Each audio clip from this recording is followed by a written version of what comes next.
Selamat pagi Bapak Tony Wijaya Eskom Mkom selaku penguji 1, Bapak Dr. Gusti Syarifuddin ST MMSI Mkom selaku penguji 2, Ibu Dr. Susanti Margareta Kua Eskom Mkom selaku penguji ketiga, dan Bapak Dr. David Eskom MCS Mkom selaku penguji keempat. Perkenalkan, nama saya Syotong. Pada kesempatan ini juga saya mohon izin juga untuk mempresentasikan video demonstrasi dari web mobile yang saya buat. Di sini web mobile yang penulis buat bernama SP Shop atau Sumber Plastik Shop. Bisa kita lihat ini merupakan tampilan homepage awalnya. Bisa dilihat untuk produk-produknya. Ada beranda. Ini ketika barang ada di wishlist maka bisa masuk ke wishlist di sini. Ada notifikasi juga bahwa barang berhasil ditambahkan ke wishlist dan juga bisa dihapus. Keranjangnya juga bisa dari misalnya tambahkan, nanti mau di check out bisa, atau mau ditambahkan, dikurangi juga bisa, hapus juga bisa. Misalnya ketika mau di check out, karena tadi belum login maka diminta untuk login dulu. Kita coba ini.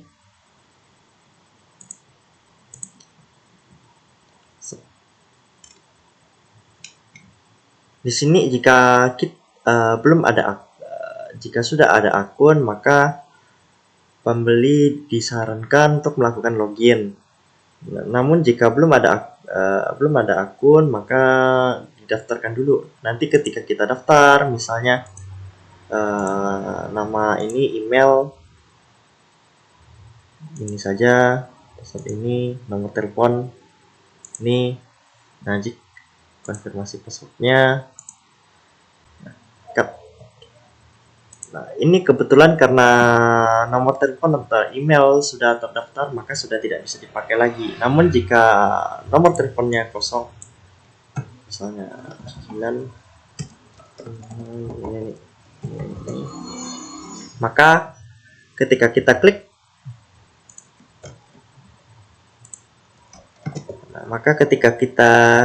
daftar, maka ada dimintakan kode OTP 6 digit yang ada dikirimkan ke WhatsApp nomor yang bersangkutan. Nah, nanti kalau sudah dimasukkan maka tinggal diverifikasi dan langsung login. Dan maka tinggal masuk saja. Pakai akun yang sudah terdaftar tadi, diklik masuk. Nanti kalau sudah berhasil masuk, ada notifikasi bahwa Anda telah berhasil masuk dan langsung diarahkan ke homepage. Di sini bisa melakukan pencarian produk, seperti misalnya piring. Maka langsung ditampilkan semua yang piring-piring. Adapun misalnya di sini notifikasi, jadi tiap ada pesanan atau aktivitas misalnya seperti retur segala macam, penarikan tunai, ini ada diberikan notifikasi. Dan semua ini kita bisa tandai semua telah baca, jadi tidak memenuhkan badge-nya.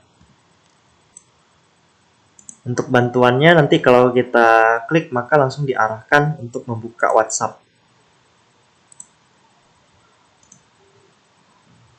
Untuk pengaturan di sini kita bisa milih. Kalau memang suka yang tema gelap-gelap, nanti ini temanya gelap, tapi kalau memang mau yang terang nanti ini bisa dimatikan, nanti jadi mode terang.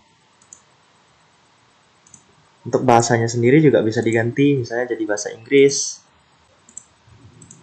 Dan ya, kalau misalnya kita mau pencet lockout, biar ada konfirmasi dulu, takutnya itu salah pencet. Untuk di akunnya, ini bisa kelola sendiri. Jadi ini merupakan tampilan-tampilan untuk kebutuhan pembelinya. Misalnya di sini Ibu Santoso, kita ingin mengubah nama bisa, mengubah nomor telepon juga bisa. Nah, ini NPWP foto profil juga bisa diubah. Contoh ini.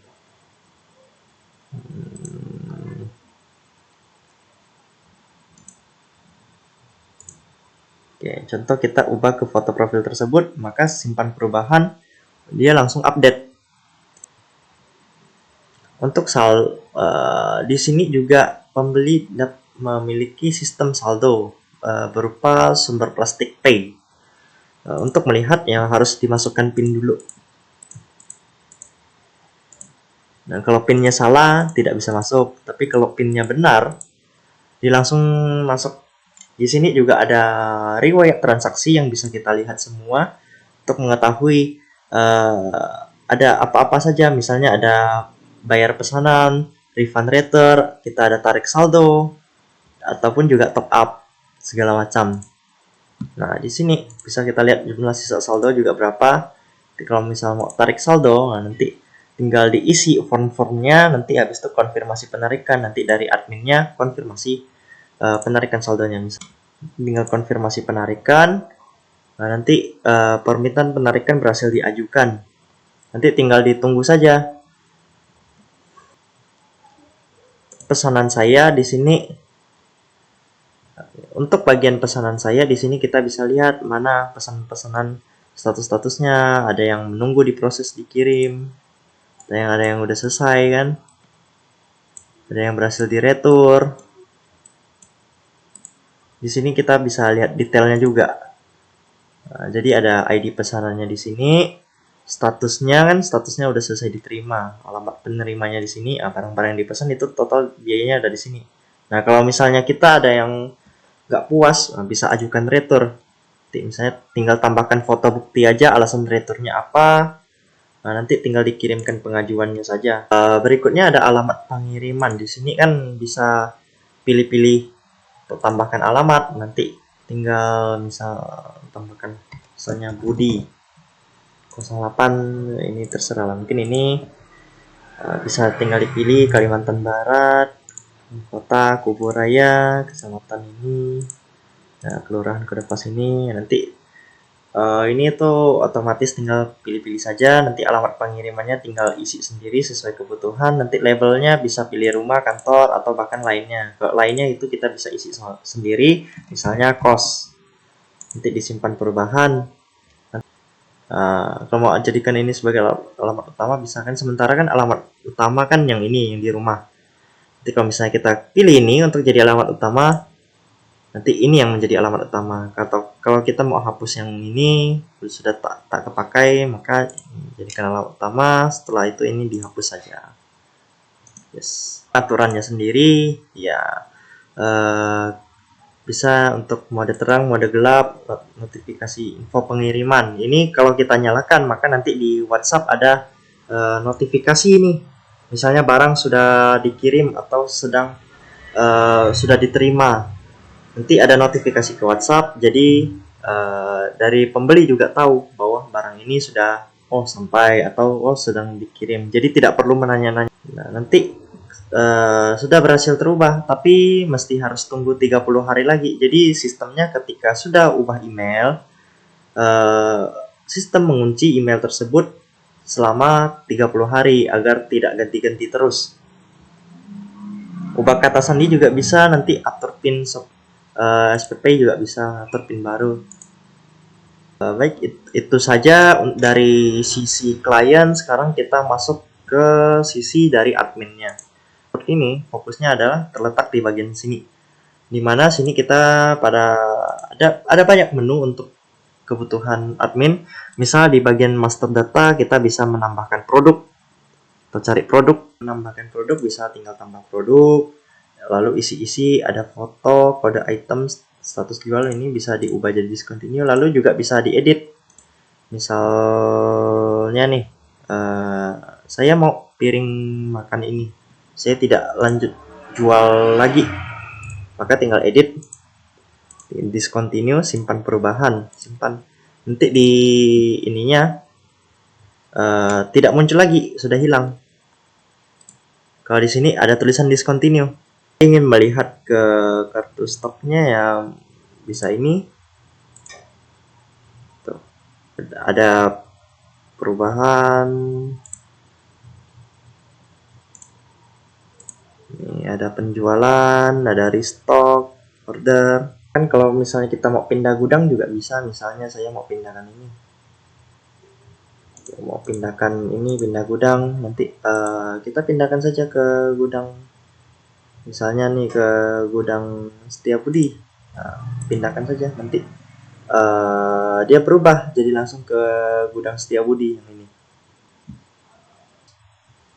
Nah, kalau misalnya bagaimana nih kalau misalnya ada barang-barang yang terjual nih, takut sengaja terhapus nanti jadi datanya hilang, itu tidak masalah karena ketika tidak sengaja terhapus di sini, tuh rupanya ada penjualan, sehingga sudah diberitahukan kalau misalnya ada barang ini memiliki riwayat transaksi, jadi tidak mungkin bisa terpencet asal-asal gitu. Lanjut ke pembeli customer, ya ini untuk ya kelola daftar pembeli pelanggan, ini untuk kelola daftar salesnya, kelola wilayah. Untuk satuannya ya ini bisa sama juga, bisa ditambah, edit, hapus. Jenis kategori, merek, brand, gudang, ini juga sama. Untuk kebutuhan operasional penjualannya nanti saat mau buka nota, di penjualannya sini ada pesanan penjualan dan juga DO, delivery order. Ini pesanan penjualan, misalnya saya ingin membeli barang ini, gantungan baju, pilih alamat, pilih kurir, lanjut ke pembayaran, lanjut lagi misalnya pakai SPP, bayar 57.000 pakai SPP, lanjut. Oke, buat pesanan. Oke, baik, di sini saya mencontohkan sudah membuat pesanan. Maka ketika kita lihat ke admin, nah di PO-nya nih, purchase order sudah update nih. Tinggal pilih aja, admin bisa tambah pesanan secara manual, nanti dipilih saja pelanggannya siapa, salesman-nya siapa, terserah. Ini biasanya dipakai untuk ketika pengambilan barang langsung di toko. Nah, atau jika bisa pesannya online, maka tinggal langsung konversi ke DO saja. Saya barangnya ini catatannya ini. Nah, tinggal dibuatkan pesanan, bisa juga kasih diskon kalau mau. Nah, karena dia tidak ada NPWP, maka pajak PPN-nya memang kosong. Tapi kalau dia ada, biasa dihitung 11% dari subtotalnya. Nanti dibuat pesanan. Nah, barang yang sudah dikonversi ke DO ini masuk ke bagian DO ini. Nah, tinggal diproses. Statusnya memang sudah proses. Nanti kalau untuk update berkala, bisa admin penjualan bisa pilih di sini untuk tandai kirim atau tandai sampai. Atau mau lihat detail order juga bisa. Mau tambahkan resi biar pelanggannya lacak sendiri juga bisa.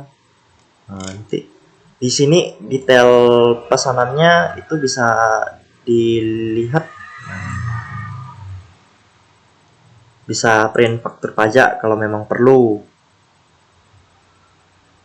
Tuh.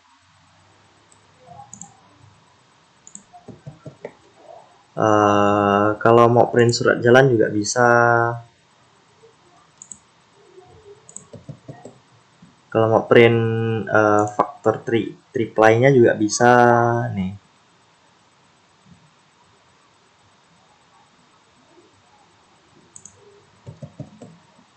Atau faktor PDF standar lah juga bisa.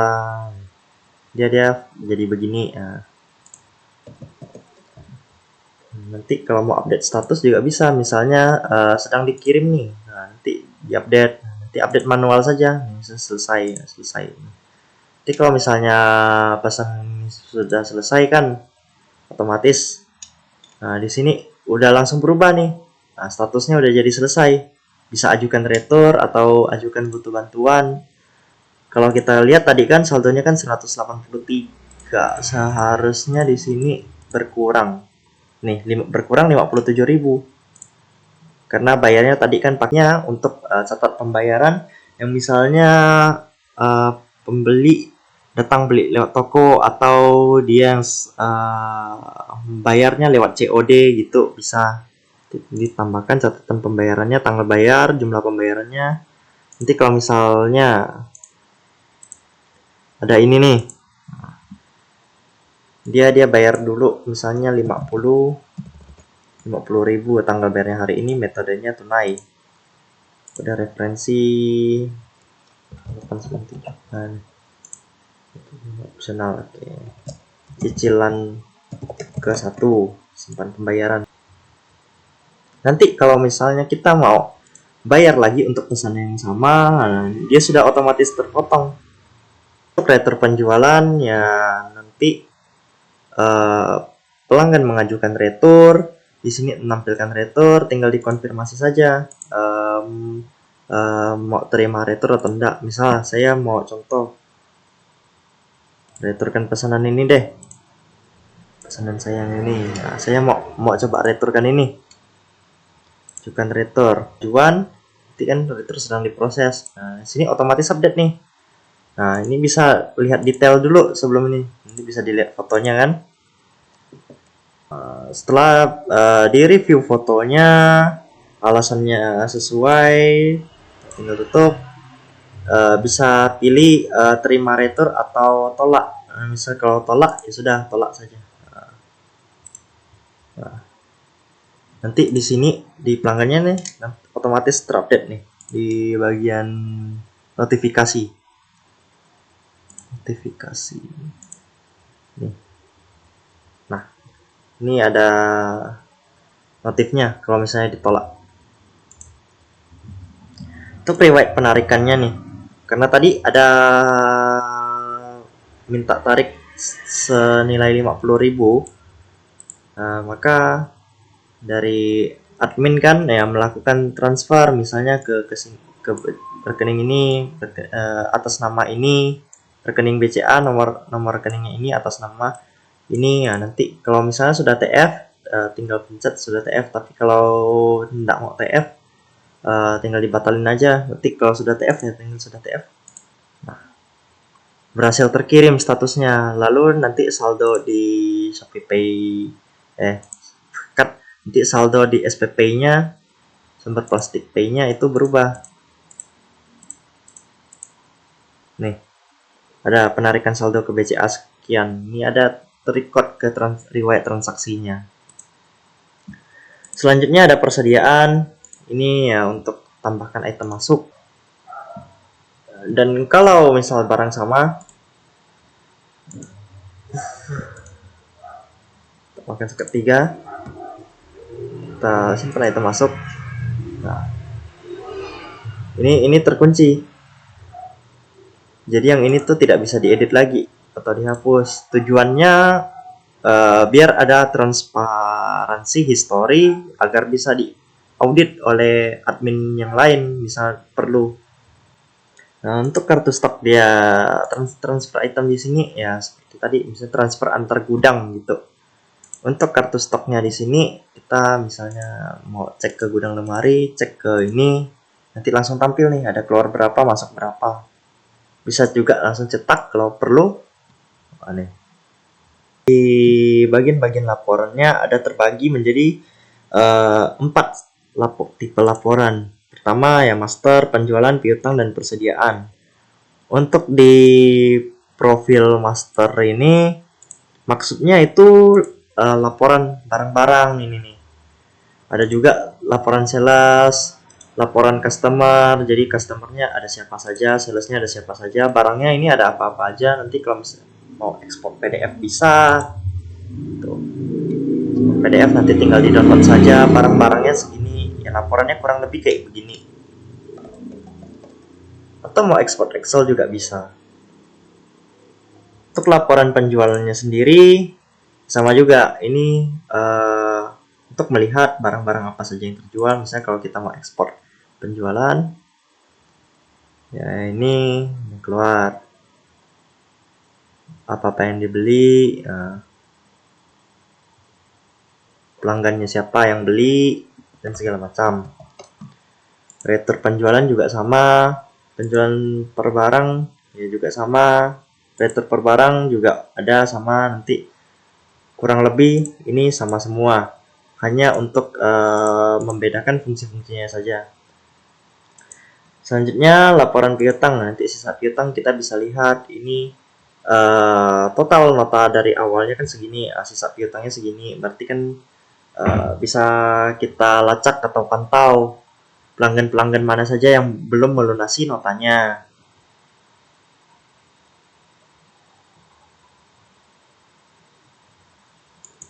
Ada juga per sales.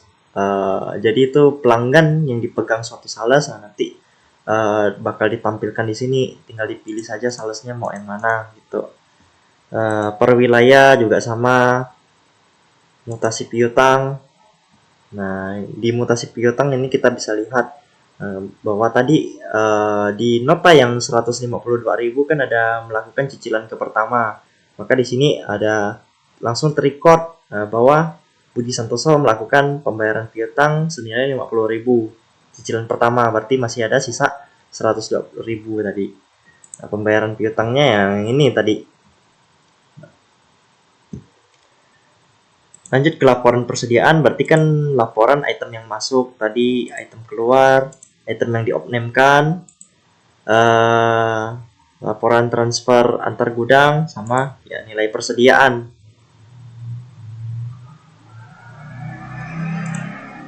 Nah, pada sistem ini admin yang bertugas mengaudit bisa melihat nih di log aktivitas. Hanya ini tuh terpantau di sini. Jadi itu benar-benar transparan setiap aktivitas yang terjadi di sini. Untuk ya user, nah ini untuk kelola hak akses user biasa dan juga admin. Nah, nanti bisa diganti jadi ganti role atau user juga bisa, tambah user baru juga bisa. Di wallet ini tuh maksudnya wallet dari Midtrans-nya. Ini tuh terhubung ke dashboard Midtrans. Jadi tiap ada transaksi online, ada orang melakukan transfer bank atau apa, itu saldonya masuk update di sini. Yang nanti saldo ini kalau kita mau tarik dana sebagai penjual, nanti diarahkan ke dashboard Midtrans. Di bagian dashboard Midtrans-nya kita ke menu withdrawal untuk melakukan penarikan saldo. Nanti saldo yang sudah ditarik ke sini dia terupdate. Ada juga payment setting di sini. Di sini kita bisa menambahkan Midtrans API. WhatsApp alertnya juga nyalakan. Ini kebutuhan metodenya, misalnya kita menyediakan transfer bank apa aja. Kalau misalnya tak mau ada BRI, tinggal matikan saja bisa. Nah, ini juga ada aktivitas histori pembayaran.